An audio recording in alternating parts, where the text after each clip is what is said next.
Hi friends, TNPSC பொதுத்தமிழில் உவமை தொடரின் பொருளறிதல் அப்படின்னு யூனிட் 5ல் கொடுத்துருப்பாங்க.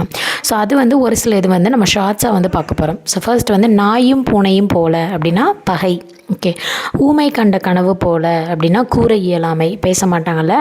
வேலியே பயிரை மேய்வது போல அப்படின்னா நயவஞ்சகம். இடி விழுந்த மரம் போல, ஸோ வேதனை. கல்மேல் எழுத்து போல், நிலைத்திருத்தல். ஊசியும் நூலும் போல, ஒன்றா இருக்குமா, நெருக்கம். தாமரை இலை தண்ணீர் போல, அது எப்பயுமே ஒட்டாதல்ல, அப்போ பற்றின்மை. குட்டி போட்ட பூனை போல, பதட்டமாக இருக்கிறது.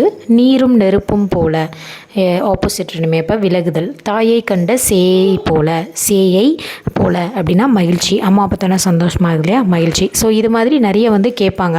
ஸோ எப்படின்னா ஆப்ஷன்ஸ் இதோட பேர் என்ன அப்படின்னு பர்டிகுலராக கேட்பாங்க. இல்லைன்னா ஆப்ஷன்ஸ் நிறைய கொடுத்து குழப்புற மாதிரி கேட்பாங்க. எலிமினேட் பண்ணி எழுதுகிற மாதிரி இந்த மாதிரிலாம் நிறையா கேட்பாங்க. சேனலை சப்ஸ்கிரைப் பண்ணிக்கோங்க. தேங்க்யூ.